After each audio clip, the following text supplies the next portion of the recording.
Now then, welcome once again to Now That's Midschool on the YouTube. In this episode, I'm in Bristol here in the UK visiting Sully's workshop, an unassuming bicycle workshop that is owned by Matt Sully. It's all spare parts, tools, bikes and that distinct smell of bicycle grease. Unbeknownst to most who visit this little corner of Bristol, Sully's workshop is also home to a rather splendid collection of mid-school goodness in the form of over 30 bikes. There's a handful that fall out of what I consider to be the mid-school era, but are certainly worth covering, as you'll see. We have DKs, Hoffmans, Mongooses, KHEs, Morales, Schwinn, Standard, Specialised, and a slew of Haros spanning well over a decade. So get comfy and enjoy Matt Sully's slice of mid-school. Ladies and gentlemen, Matt Sully. Pleasure. Sully's Workshop, Bicycle Museum. So again, let's start at the start. So I began collecting, it was on my 25th birthday. Had a little bit of money and I thought instead of just wasting it and going out and getting shit-faced, let's get a bike. So I went and spoke to Charlie and Chris at Shiner. I had £200 to spend. I was really pissed off because about a month before they sold a crate of 88 Haro Team Masters for like 180 quid to Allen's. And that was like, you know, I had the Fusion Cranks and that was the one bike I wanted. That was the full UK allocation. Yeah, they bought it. So I ended up getting an 85 Master. Never really liked it. So I bought that and then I kind of went on to, I've always liked Forest old school, your late 80s, so sort of like 87, 88, your Mark II Trickstar, Harry Sport, Master, Sky Street Beat Mark IIs. Over the years, from sort of about 25 in 2004, so from that to about 2010, I kind of just dabbled in the old school bit, building, selling, etc. And then every now and then I would get a sort of a mid-school bike and you'd redo it. When I opened this shop, I probably had, it was about 14, 15 bikes. I've always had a reasonable number of bikes. Yeah. But what I sort of soon realised was the bikes that were, you know, people were riding back in sort of 93, 94, etc. You know, they were either sort of a one-off and you could never find them or they weren't that easy to come by, or you just couldn't afford it. So back in the day, even like standard bike framing forks were like 300-400 quid. It's, you know, yeah, that's right, yeah, a good bit of money. So, you know, I started to get bikes in over the past. I've had bikes, had them sprayed to colour, restored them. Then maybe a few years later, been like, actually, I sprayed it that colour because I like that colour at the point, but it's not true to how it was back in the day. So then I'll strip it, restore it again to make it something kind of like. And, you know, I've probably since about 2017, 2018, I've always had around 30 bikes. My goal is to have 40 bikes. At the minute, I'm around because I've also got a couple of bikes at home. Probably if I include the frame and fork in the box, kind of 34 or 35 bikes. Right. So I'm approaching that number. Yeah. I've just got to try and be good and not sell any to keep my numbers going up. Yeah, because you mentioned earlier that you've had to let a few go in recent times. Yeah. Just to keep afloat. So, yeah, I mean, obviously everyone knew that in the sort of the first lockdown of COVID, you know, if you owned a bike shop or you worked in the bike trade, you could get money left, right and centre. As soon as obviously we went into the sort of the quieter winter months, no one was really coming in and you just lost all the money you picked up in the summer. Yeah. Just went back into running the shop. But then what with having a home, a shop, staff, money can just disappear in a sneeze. Like sand in your hand.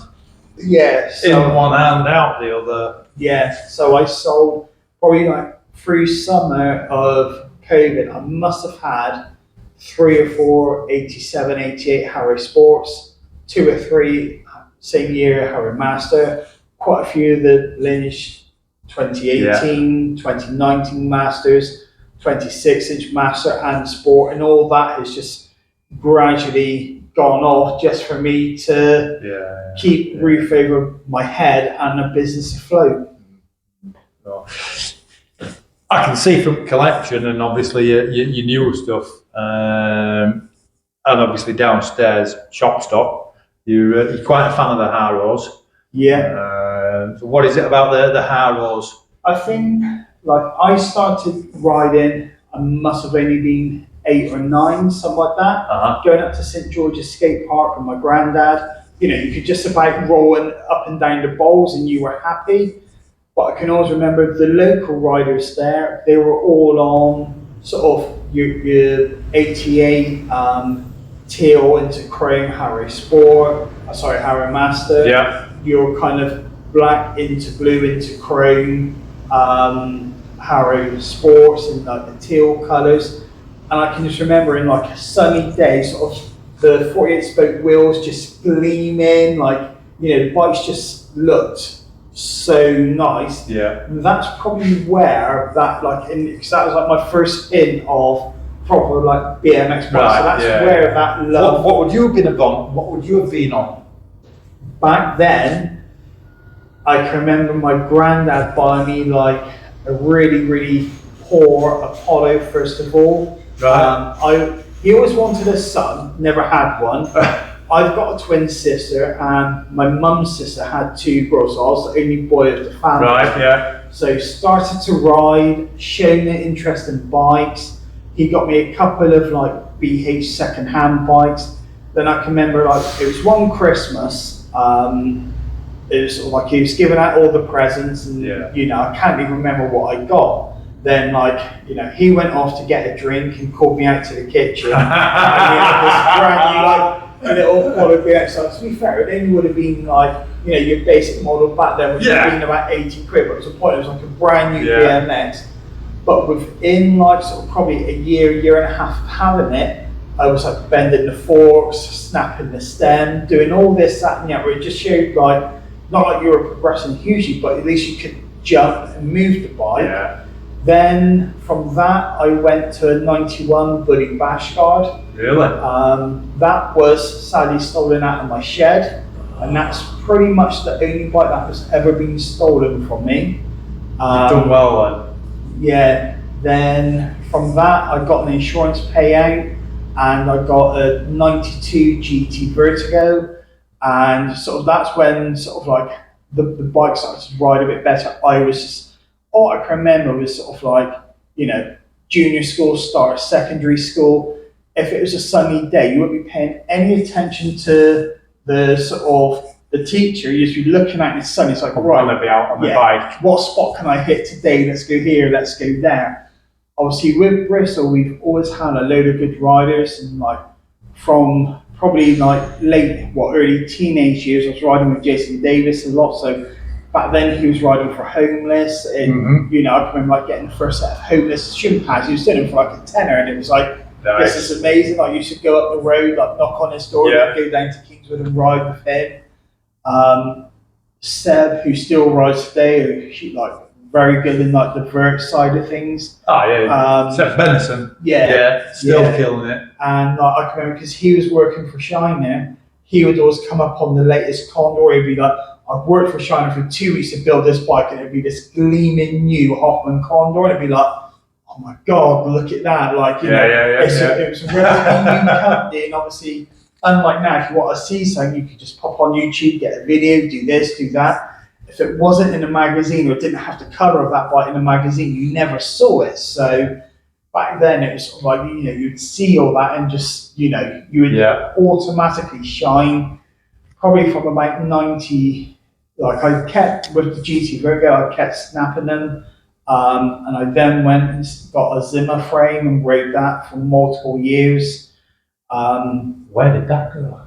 That went to my friend at Cheltenham, who got the seat post hacked down and re-welded. God knows where it ended up. Why did you get the seat post hacked down and then re-welded? Because it was the seat post was all one. Yeah, it was all one unit. Yeah, and it was slightly too high for him. Right. So when you hack it down and then re-weld it, shorten the actual seat mast, and then welded it back on. Yeah. Could you not have that seat post? And you probably could have, but you know, Back then, you weren't thinking like that, were you? It was just butchery, you know. I can remember back in the day, unsealed wheels, rear hub bearings had gone. So I just took all the bearings out of the cage and put the cages back in. You know, it was things like that. Bloody You hell. know, if your tyre was going bold, but you wanted to ride a decent skate park, put like a poor tyre inside so you could get more pressure. You know, it was real like. Make it more resistant to punctures as well. Yeah. So, right. So, out of the collection, which was the first? So what I have here, That you've still got, obviously. yeah, it's going to be this one. The Black Condor. Hoffman Condor. Yeah. And the black and red Haros Sport. Right. That's changed colours a little bit. That's probably the oldest one. I've had this one since 2007, 2008 era. Right. Oh, it's pretty damn nice one, that. It's the ramp remade Hoffman Condor. It doesn't have Hoffman forks, it's got Dragonfly forks because you could get them with brake lugs, whereas Hoffman forks you couldn't. Yeah. Oh, Lord Drags? Patriots. But again, back around 2016, a guy was making them. I think he was based in Canada, from what I can remember. And they cost, it was around $250 to be made, but they just delivered in raw material. So I then had to get them chrome, which cost another 70 odd quid. So it's sort of, you know, it has had a fair bit of work on it to sort of bring it more in character. When I first got this bike, I had it sprayed purple just because I liked purple and I had it done. Yeah. Then when I opened the shop, I was like, I've never truly sort of fallen in love with it in that colour. Once I opened here, I then sent the frame and fork off, got it sprayed, got the bars done, and just spent a bit of time on rebuilding it. Unfortunately, like, you know, I've got pair of Super Pro hubs, but just trying to get Super Pro rims or a rare Super 7X in any sort of decent condition is impossible, even if you go to get them re-chromed. Yeah, they didn't survive very well, did they? No. The elements here in the UK. No.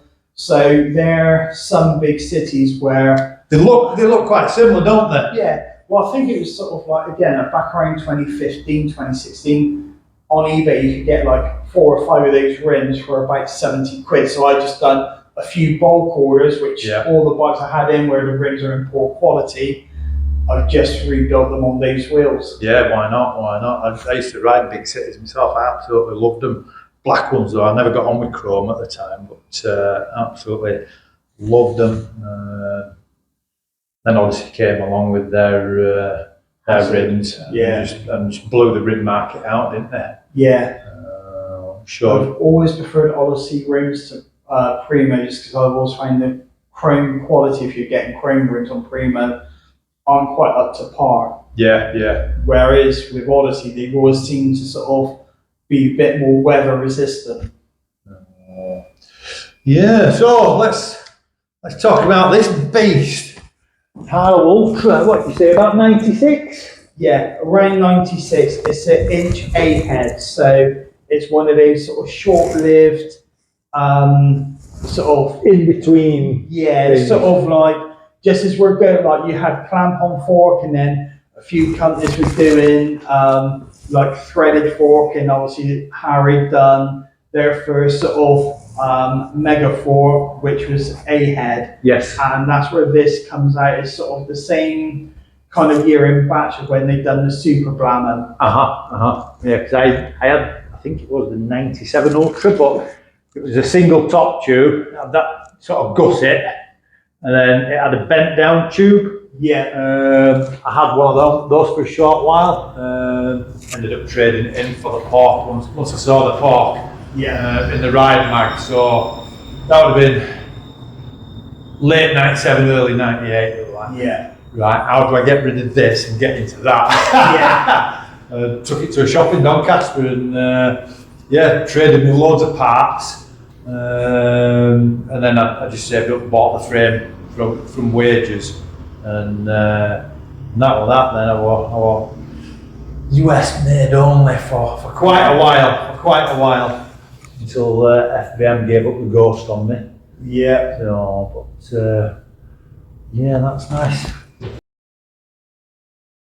Then you've got a couple of sobs, tribute builds, you say? Tribute builds. So back in sort of throughout the sort of early 90s to late early 2000s, I spent a lot of time riding with Simon Tavron. Mm-hmm. Good friend, huge amount of respect for him, especially now what he's overcome. Oh yeah. I've obviously, some people are aware, I've sort of raffled off one of the limited edition Haros frames for him to help, just help with his medical bills. Yeah. But because he was over in the States, wasn't he? Yeah. Is he still over there? Has he come back? No, he's in Florida. Right. Yeah. So he has good days, he has bad days. I chat to him every sort of few weeks or months, just touch base. We both sort of chat, like I've got a destroyed leg. I know he is an investor. We just chat about how everything's going and so on. But the Green SOB was back in 98. Yep. Everyone in Bristol, pretty much, all like the hardcore BMX crew, were going to Portugal for the BMX Worlds. And for me, it was like, my first major contest. I can't wait. I was pretty good at your sort of jump box stuff, but I was starting to have a love and a passion for vert. So I was riding a lot beside Jason Davis. They were all pushing me. One day back in June, just sort of airing around like a few opposite airs, and I was like, back then I can remember like skating ride vert was maybe 10.5 foot. Yeah, about like a foot and a half opposite, and normal airs were 5 foot, and everyone was like, oh, he's like progressive, well done. Yeah. Went to go up on the deck, but sort of the wind caught me, so my body posture went, and I literally just went vertically over the deck. Foot slipped, and I fell backwards into the ramp. Hit the floor, and all I can remember was like, didn't know what hit the floor first, but your ass and your head smacked the floor, and I was heavily concussed, and I was like, it's okay, won't ride today, but I can ride tomorrow. And as I sat up and took my helmet off, my left foot was wrapped around the side of my shin. Oh. Si was doing one of his last trial rides on that Green SOB before going to, I think it was Florida for the 98 X Games, which he won bronze on. Yeah. And he said to me at that contest, sitting on the deck, all he had was pictures of me falling and like snapping my leg. DK SOB frame came up. I think it was frame and fork and a few other bits. So Yeah. I got that. My sprayer ended up having to mix the paint. Then I've been chatting side like with building this to sort of get as close as what we can to his tribute bike that we rode back in 98. There was a few issues, like he had exposure 4-piece sort of lug bars, one of a kind, but the closest replica were the Mark III Hoffman lug bars, which is what I put on it. Yeah. So we've got it as close as what we can with the correct stickers from the sponsors back then, and it's just something that's really, really dear to my heart. Did he not ride front brake? No. Did he not? No. Oh, right. I think he did maybe when he left GT. Right. First of all, started to ride for exposure. Yeah. And then must have been 97 when he was on, it could have been, I can remember it being on Mongooses, it might have been an AKA or a DMC. Yeah. I can remember it being beige and he had blue Primo Wall tyres. I just remember the bike standing out and he had a front brake then, but on the whole, he's never really run a front brake. Well, since obviously early 2000, he hasn't run any brakes. Yeah. You were more about the tricks in the air. Yeah. Oh. Then you've got the white sob. Yeah, the white sub will be the replacement bike sub. After Side competed at X Games, he then went on to a white DK sub, and I'm going to be building that to that replacement. So far, one of the hardest things, which most people are aware of, is finding Phil Dolan flatland bars, because no bugger has them. So I had a set which I got from Rob Steele from the Ron Fire. Yes. They were sprayed black and done okay, but they've gone off to be sprayed white. Then once I get that, I'll go back through some images, size setting off that bike, and then gradually rebuild it to as close comparison as what I can. DK front load flipped. Yeah. I went DK top load. Oh, that makes sense, yeah. Yeah.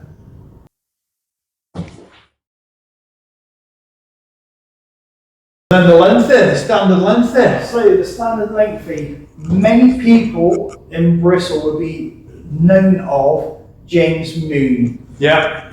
He was one of the only people I know that in the 98 Stunt Boy spine ramp, he could win after drinking a bottle of vodka. Like, he had tremendous amount of skills. He ended up obviously riding a little bit for GT, and he's also obviously, when he was still in the UK, riding a bit for Carlo and proper bikes. I think he had like an old GT Pro 3-star Tour, kept breaking that. Then he got a standard length in it, went many different colours. It ended up battered with dents and stuff, but like, he used to rule skate and ride spine ramp on it. That's right. So I built that to a very, very close sort of comparison of what he had back in the sort of 96, 97 kind of era. Yeah. Lovely colour that. Yeah. White. What's that chainring?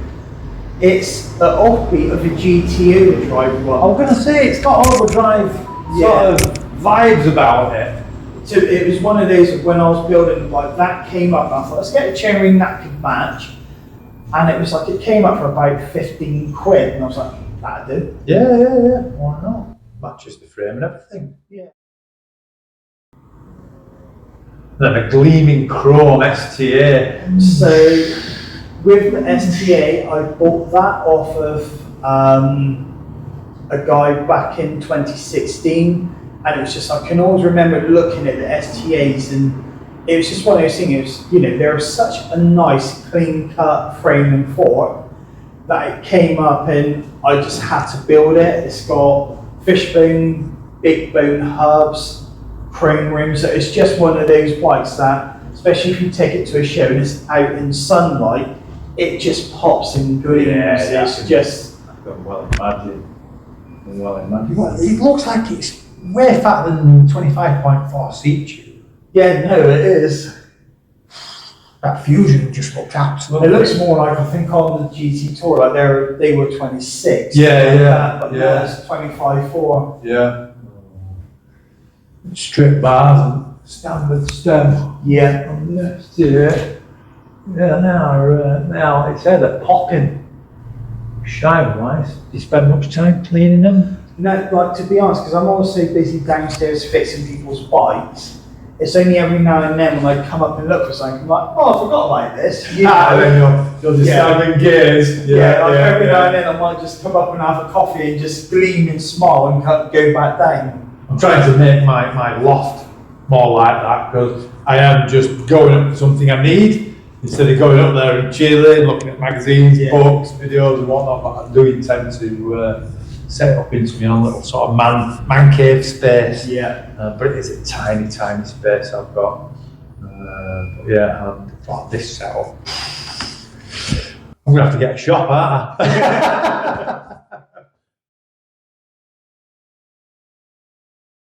Oh, moving on. Got some Hoffmans. Yeah, always love the Hoffman. Now people are going to see this Debo and they're going to be like, hey, what's going on here? Yeah, so quite a few people know of it. Back in 98, Mike Escamilla was riding for Hoffman bikes on a Debo.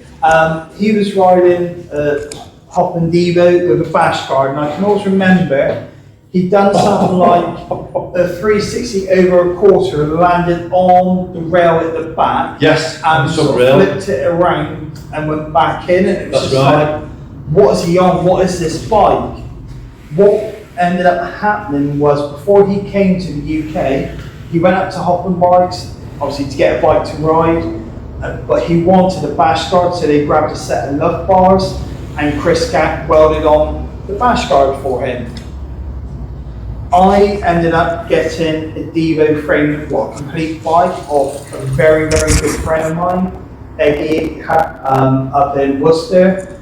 And my plan was to turn it into as close as what I could sort of tribute as what Mike had. Yes. So I got the frame and fork, sent that off to Patrick Banks at Limited Fabrication. He got a set of jump bars, got the designs off of Chris Gack, and made the bash guard happen, cleaned all the dropouts out, then got it back, got the frame and fork and bars sprayed in, had sort of the rest off of the bike and on some other bikes to sort of get it built and get it how it was. Obviously, the decals on the same as what Rooftop had on his bike. They're from like a later generation. I think these ones are from probably, it might even be a bit earlier, like sort of where they've done the Devo and the little Devo. Right, yeah, because the little Devo were 20 inch, wasn't it? And then the Devo were 20.5 or 21. Yeah. Something like that. So they're like that generation, obviously, you know, I think like with the stickers that Mike had at the show, it's pretty much probably just grab some Hoffmans stickers and slap it on the bike, you know. It was just whatever was around at the time, so you're never going to be able to sort of get exact unless you get everything custom made. Yeah,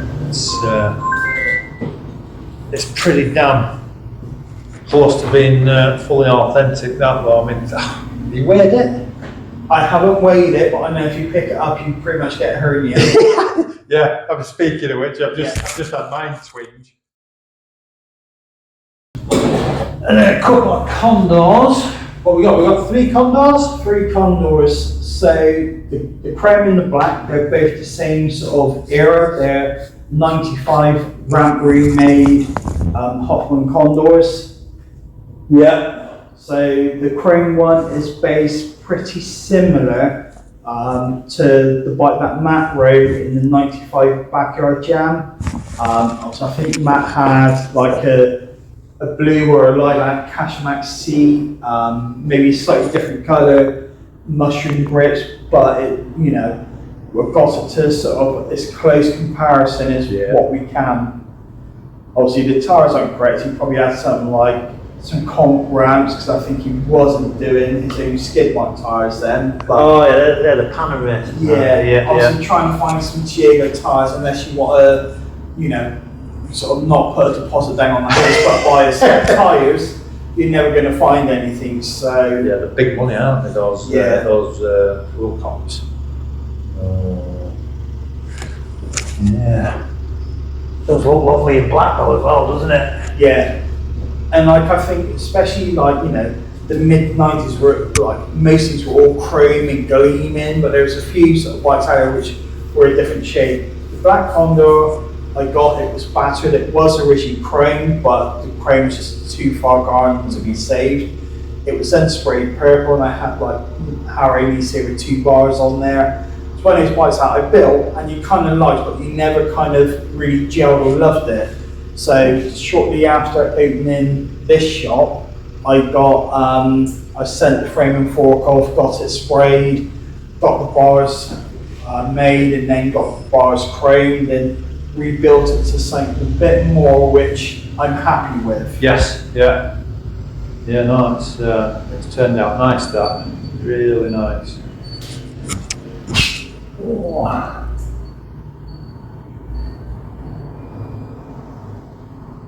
I used to love the skid mark tyres made as well. Yeah. They started redoing them. Yeah. Oh, I wonder if they're as good as the originals. I once rode over what was like a tack, I suppose. It wasn't a nail tack. I thought, oh no, didn't go down. And when I finally changed the tyre, and it was on because I changed the tyre, I'll have a look at that. And it had gone in, but then along, sort of like the casing, it was like, almost like we're hammered on the inside or something. I'm like, wow, proper, really good tyre, really good tyre. So What's the story of this chrome condor? So that one came up, it must have been around sort of, it was just the frame fork and some parts of that frame and fork kit, around 2018 maybe. It's a 97, 98 Hoffman Condor. Taiwanese, isn't it? Yeah. Yeah. I remember, like, obviously, the sort of the closest memory I have of this era of bike was back in skate and ride days, and Anthony Peel riding a black 98 Condor. It was like 1.1 and it was just like, look, they've gone a bit modern and look at it all. So when this frame and fork came up, I just wanted to have it for that era. I'm just looking side by side because obviously I've seen Condors at some of the other guys that we've had on the show, and now that I've got a Taiwan next to a ramp room, that is ramp room, isn't it? Yeah. Yeah. I'm just looking at the difference. Obviously the welds are different, but it's like the Taiwanese. They got the ovalization of the tubing a bit more. Yeah. I don't know, consistent. Yeah. It's almost like it's ovalized, flat, and then it starts the oval again. Yeah. And also with the Taiwan, the seat stays come up a little bit more to the top tube. So if you look right. here, Yeah. whereas here they're right on the back. Yeah. I guess that must have been where they slightly relaxed the seat tube angle for the Taiwan market. Was it that, or did they just give it a bigger standover? Because you're talking like 1/4 of an inch difference, really, aren't you? Maybe half at the very most. But yeah, you can see that now for sure. It just meets the bottom of the tube, bottom of the top tube, whereas this, it is like you say, it's sort of halfway up the top tube. Ah, right. Then of course your HB stamp's usual giveaway, isn't it, for the Taiwan stuff, like the Tags and the Condors and whatnot. Well, yeah, it's interesting to see them side by side for sure. Oh man, what the fishbone forks? Yeah. Yeah. I've never actually seen those in real life, so I'm like, why are the bosses on the wrong way round? I have no idea. That is some bizarre end cap, isn't it? It kind of looks like a Friday afternoon job and you're just about to sneeze whilst welding. Is that a 1/2 inch drive socket that they've welded onto the bottom? Yeah. It actually is, isn't it? Yeah. What? I'm going to have to get some closer images of that. Yeah, 1/2 inch socket drive. Wow. Fishbone, they always like to be a little bit different, didn't they? Yeah. And then, what's that? Pro Team Series Alias. Yes. Say earlier, that's Chad Kage's. Yeah. Chad Kage's signature bike. So I originally bought that, again, that was as I bought it off of eBay for 150, 170 quid. Total Survivor. Yeah. And originally I thought I would use all the bits to help me build the Bashguard Devo. Yeah. But when I got it, it was kind of like, I kind of ended up sort of just liking it because how Survivor it looked. And I had enough bits lurking around to build this Devo. I just stuck it up on the peg and that's where it stayed. Nice. So Keg had one and Butcher had one, didn't they? They weren't the same though, were they? No. Butcher was sort of more of a street dirt bike. Yeah, that's right, yeah. But then, obviously when KD was riding for Hoffman, it was kind of like, you know, he was good at dirt and he was obviously riding a lot of skate park. But I think, to my knowledge, I could be right, I could be wrong, it wasn't until he turned over to Specialized that he started to compete in vert as well. Yeah, on the Mega Ramp and that sort of thing. Yeah. You just go and check the filming apparatus one moment. Yep, that one's still good. I'm always paranoid about I'm cutting off for some reason. Yeah, still good. Yeah, no, like, I'm a big fan of Kage's. When he was known for his rampant street riding, the Allied Heroes and Madmen video section on that. that was something else. I mean, that whole video was absolutely amazing in my opinion. So up there we've got a master, Haros master. What year? 88. 88. So in my opinion, a little bit before Midschool, but obviously it played a big role in the way Midschool companies sort of changed direction. Yeah, so that one for me, like I started to have a bike and go up to the local skate park. Don't want to necessarily call it riding because I was only about 7 or 8 at the time. But it'd just be like you were trying to go up and down the bowls at St George and you could go up and down and get to the other end and not fall backwards, you were happy. Yeah. But you could always remember like, you know, the local kids that were good riders on sort of, you know, your Till, your Chrome Master, your Black Blue, Chrome Sport, etc. And I can just always remember in like sort of nice summer days, people on those bikes, like, you know, the chrome wheels were just like popping in the sun, so were the framing forks. Yeah. And like just, you would look at it and just think, God, that's what like a proper BMX looks like. Hence why I wanted to build that, because that era was what kind of, as I was starting to get into BMX and what it meant for me. Yeah.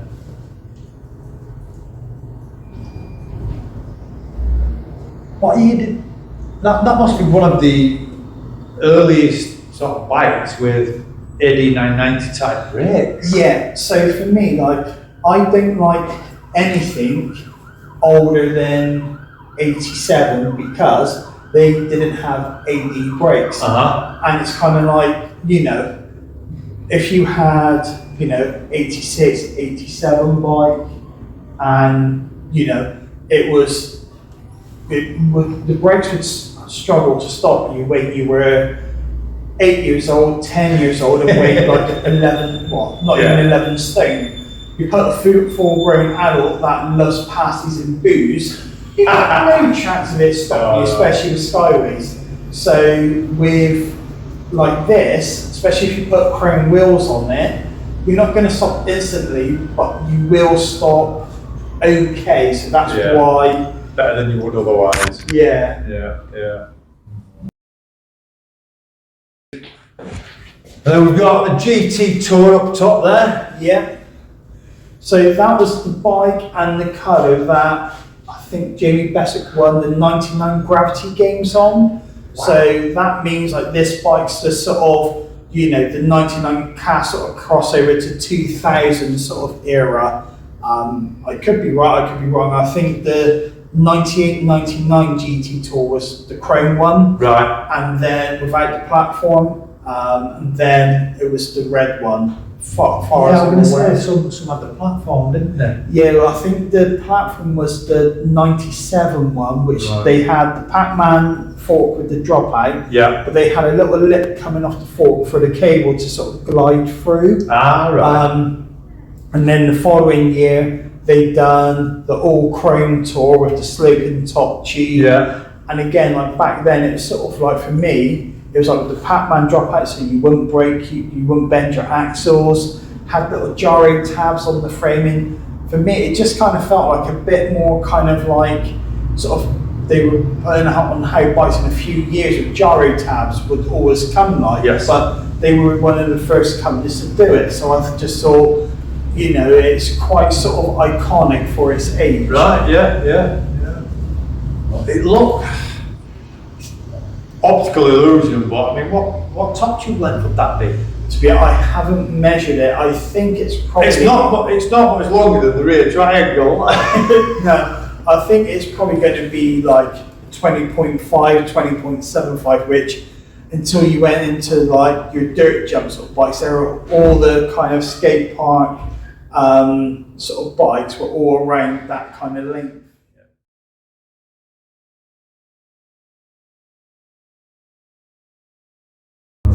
So where were we? GT, weren't we? I think. Yeah, I think we just. Yeah. I mean, kind of weren't into the GT thing, but if there was one GT I was going to have, and don't know why, I had the 97 Haro Ultra, which was basically a flatland affair. It was the GT show. I think those things look the bomb.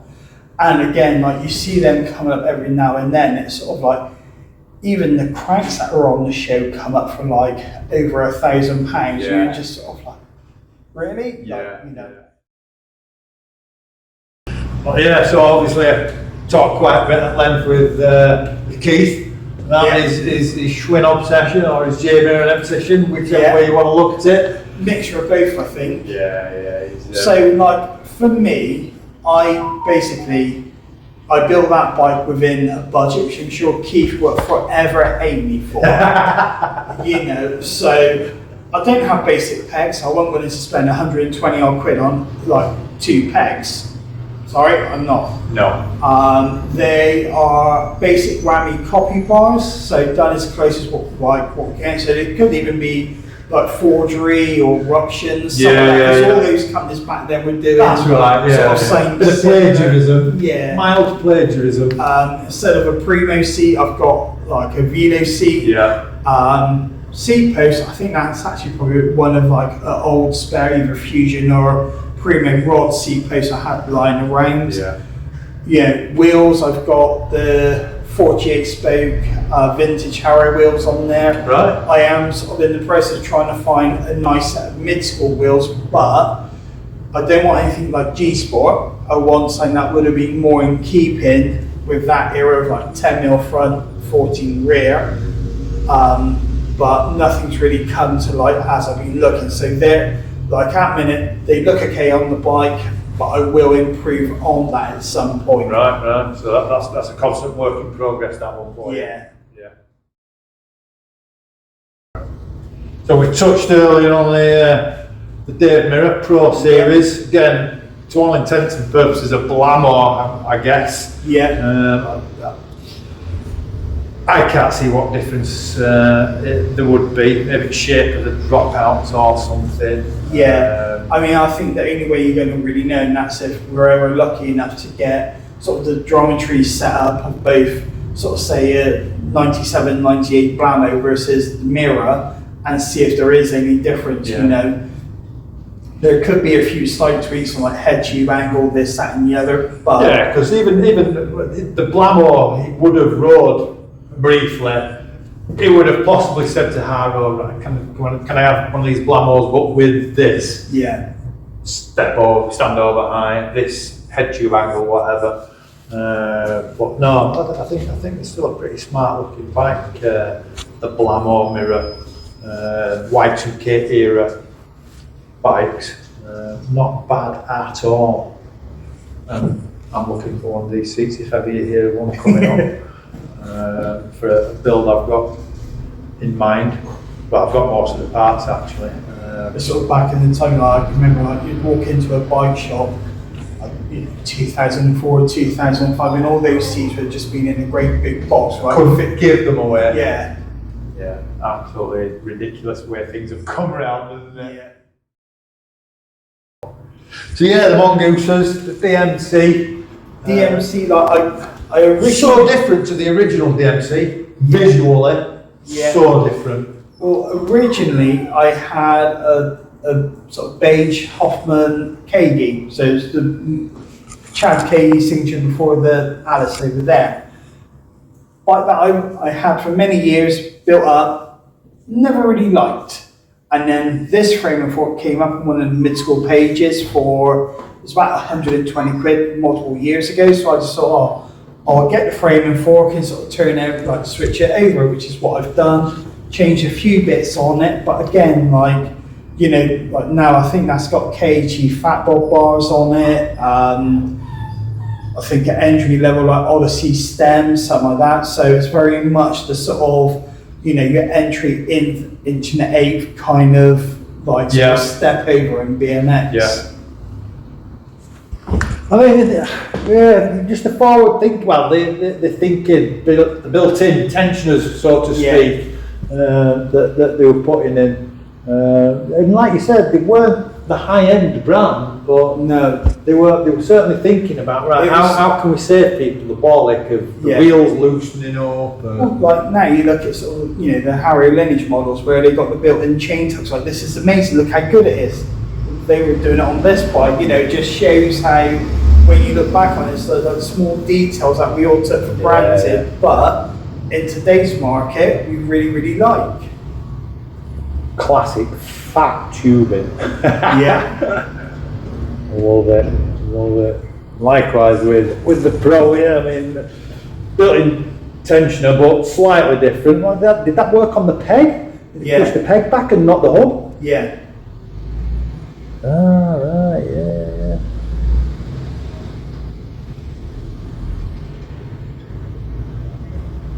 Well, yeah, I bet they're not light. No, with a more of this mid-school era, sort of like one of those things you pick up and you kind of, oh, there we are.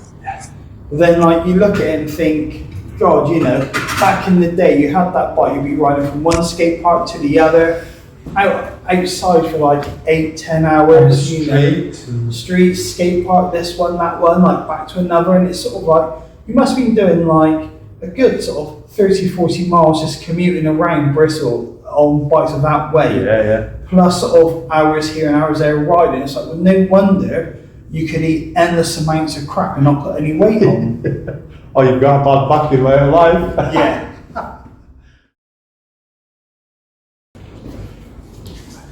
Specialised, you don't see many of those in this country No. either, or of this era. Yeah, and again, like, I can remember there used to be a bike shop down in Midschool called Gardens, who were a specialised dealer. When we were walking in and seeing like specialised BMX, it was like, oh my God, what's that? You know, and sort of a bit sort of taken back. Obviously, this bike was more towards their higher end mark, and I can remember sort of around 98, 99, you know, you had things like TJ Lavin, Ken Harkin riding for Specialised, and then obviously Chad Cagey did, etc. So again, this was like an eBay Gumtree find for around 100, 120 quid without wheels. So I found some wheels and just done a basic build on it. Yeah. You know, it's just sort of one of those bikes of, there's no kind of, I would say, real kind of love for it, but it's just nice to see something a bit alternative in the Midschool collection. Yeah, why not? I mean, the Specialised, what is it, Fat Boy? Yeah. Specialised Fat Boy, Specialised, and then they did the Lavin. Was this Lavin series?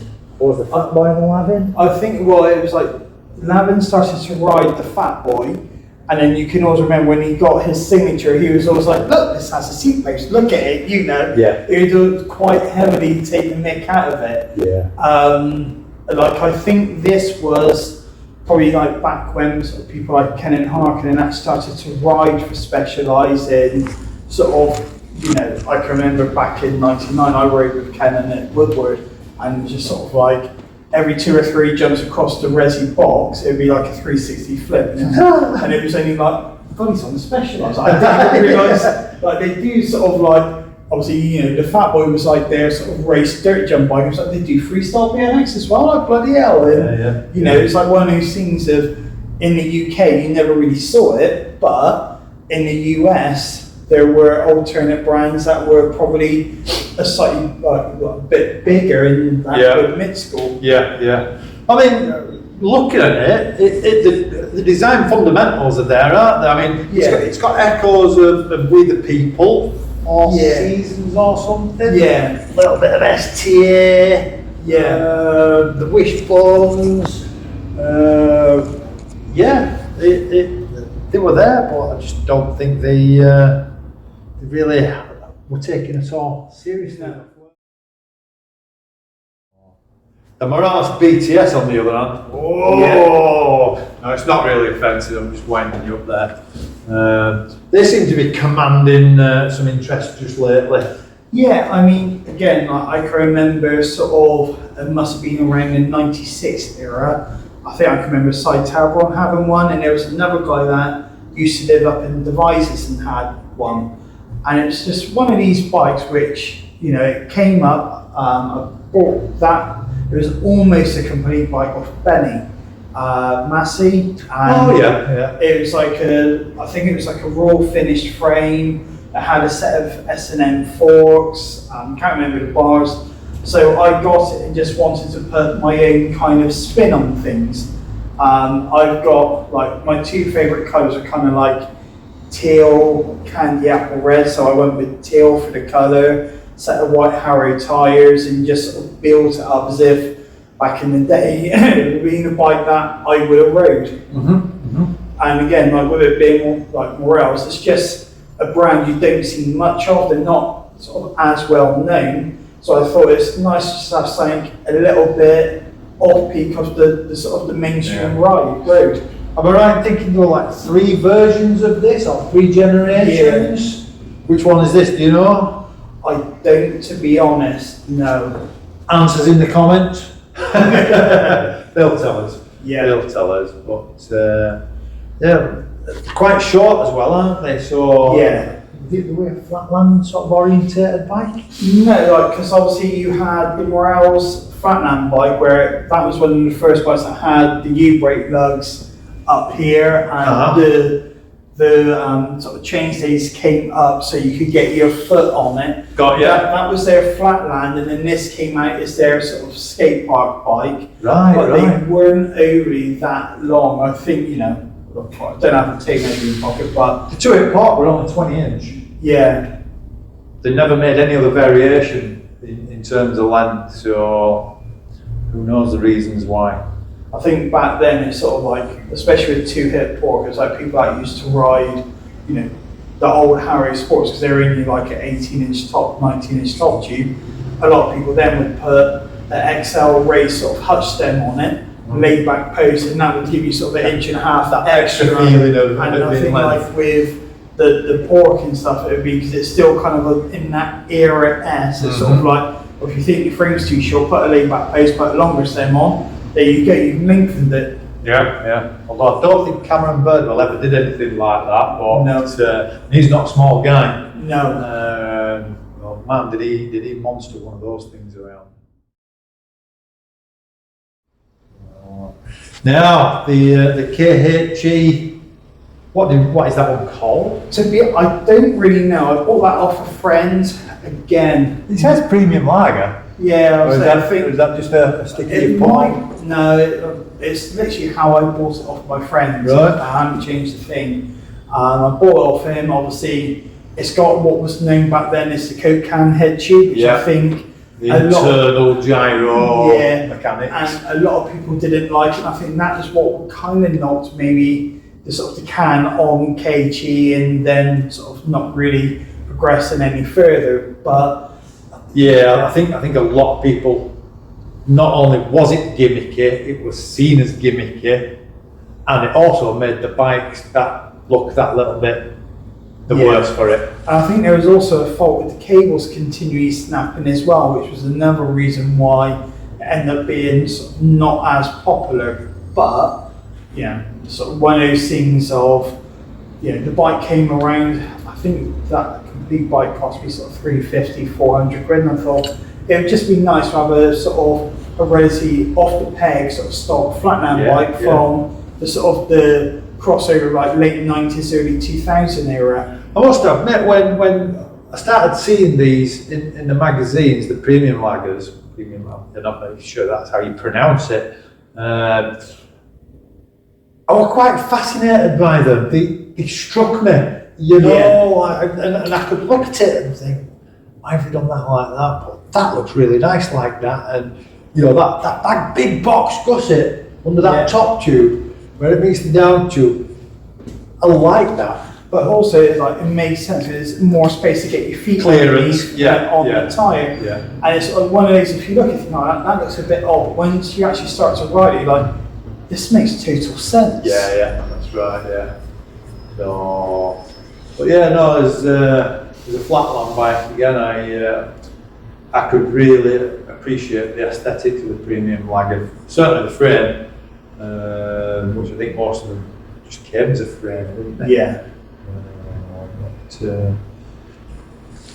What the KHE? Did the other KHE frames come with a Coke can head at the time?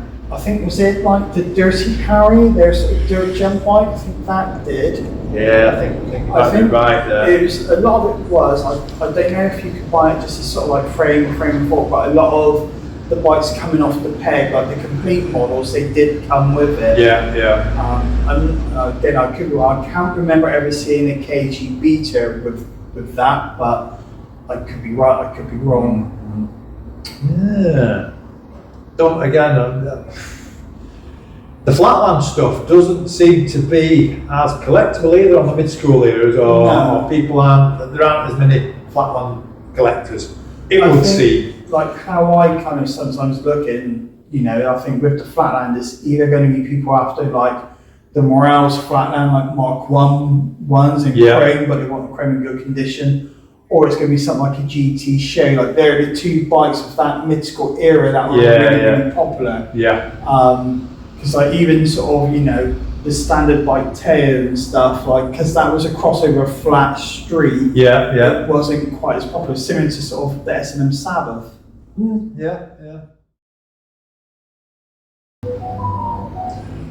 on, the Dragonfly DFX, wasn't it? Yeah, that's right. So obviously, Dragonfly did go on to do an awful lot of frames, but primarily this era they had the Tech, which was their sort of dirt jump bike, and the DFX, which was their kind of all-round sort of skate park bike.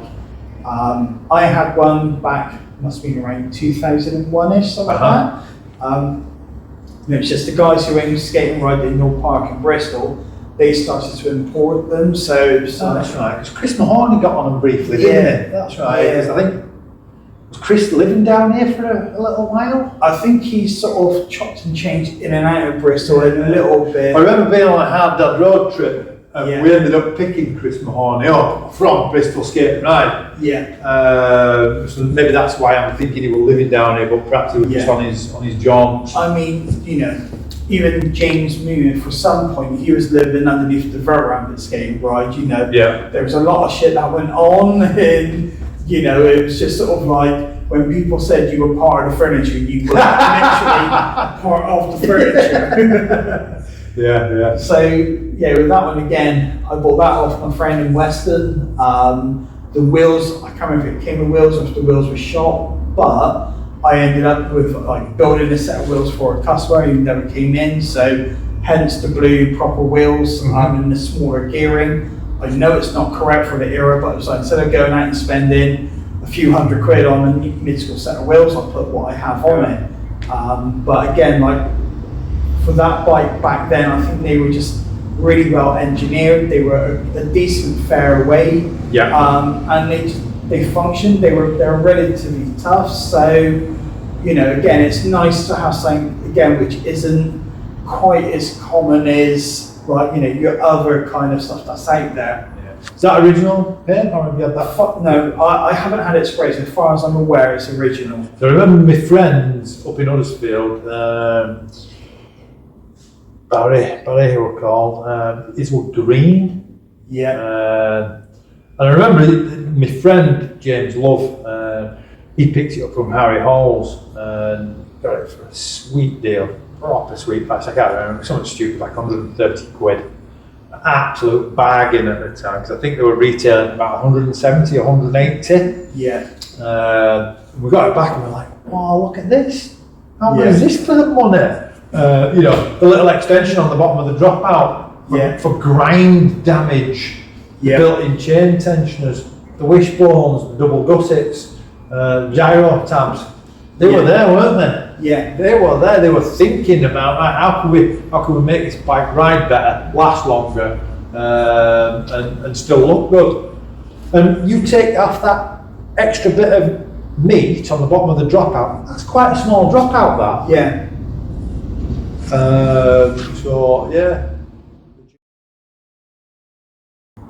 And then up to the Beta. The grand old KHE Beta. So that's built to sort of obviously pay homage to Jason Davis. Obviously he's no longer with us. But that was like obviously apart from sort of as far as I'm aware, the Hoffman Condor was the first sort of proper signature like vert riding bike. And then Jason went riding for KHE and designed the Beta, which although Jay was a great mini ramp, like real tech. He could do a lot of things both ways, same with on the jump box, but obviously he made his name riding vert. Right, And yes.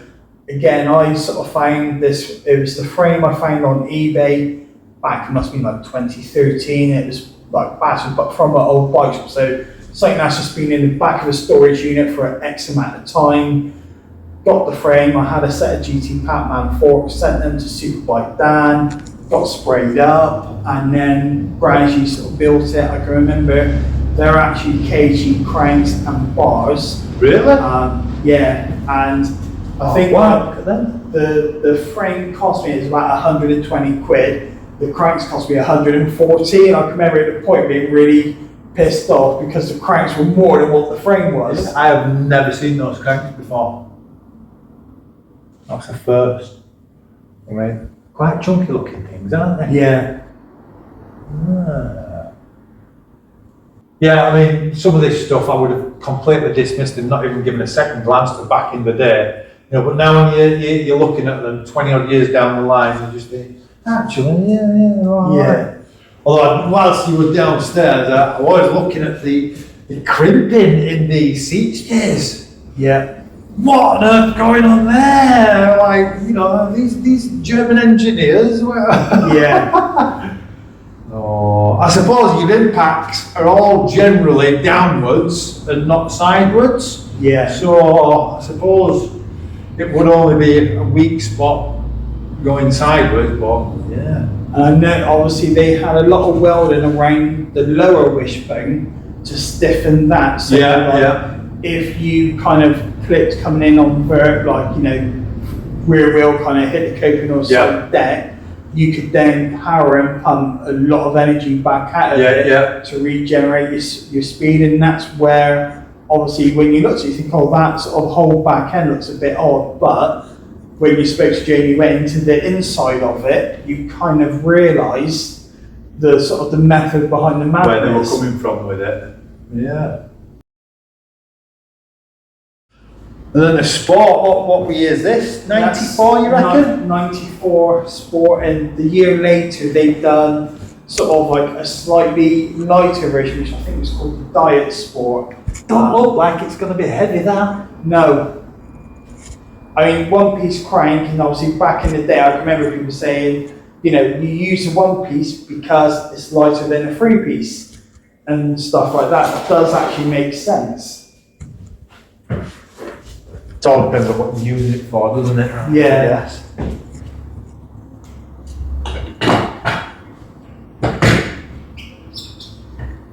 Yeah, it's not offensive at all. It's still not overly light. No. Like an old school bike would be. Yeah.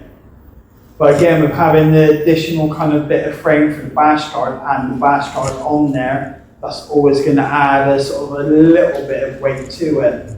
Well, the serial number there, the positioning match is because of the bash. Yeah. The bash setup. Yeah. That makes more sense. Yeah. I'm actually quite taken with that. It's kind of dainty, but like, I don't know, it just, yeah. Again, it's one of those bikes, if you just walk past it, it doesn't catch your eye, but if you actually look at it, you're like, yeah, you know. I think that was sort of like around the first sort of era, people, or like Haros sort of with their bikes having sort of socket pegs on, not screw-on pegs, when things start to become a bit sort of, you know, bigger. Yeah, yeah. Yeah, no, I think it's, I don't think I've seen one up this close before, and I'm quite liking that.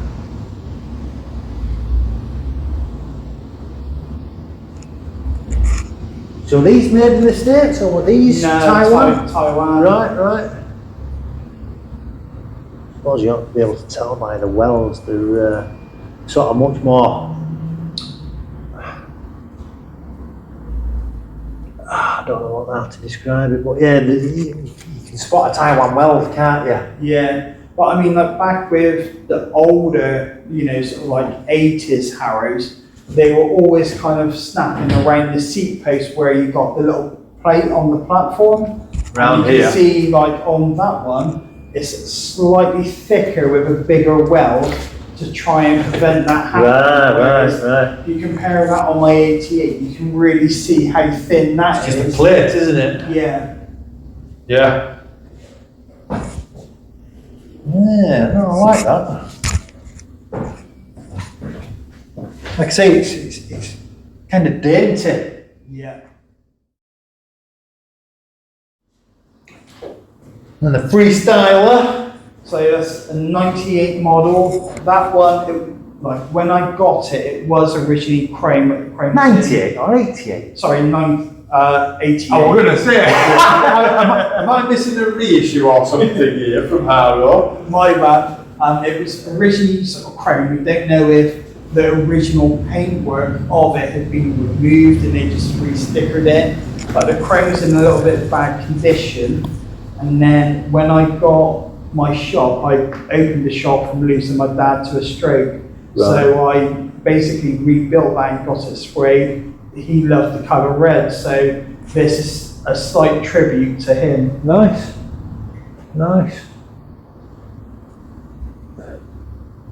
Yeah.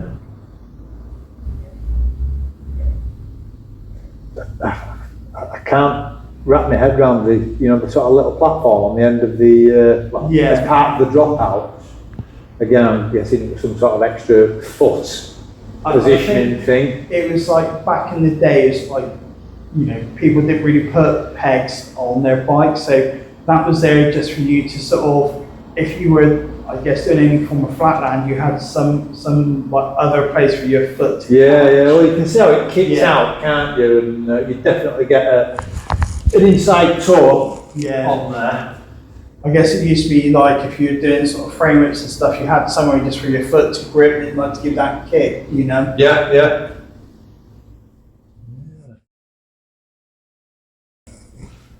So, and then what we got there? And then we got the 1990 Freestyler again. Haros Sport Bash Guard. So, yeah, one of my hatreds, it comes with a pit bull brake and they never work well with a gyro, and you spend about 12 hours of your life trying to get it to work. Right, yeah.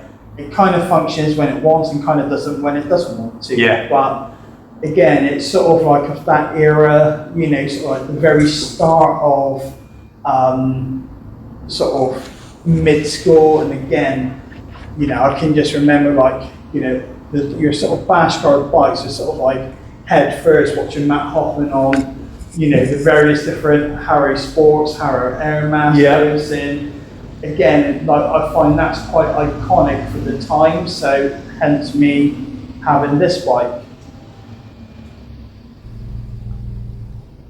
What the lineage cranks that you've put on it? As far as I'm aware, they're original. Really? Yeah, this bike came direct from John when he worked for Haros, so John Bull, how do you say his name? Origins. Something like that. Our John, Scottish one. Yeah. I'll call him that.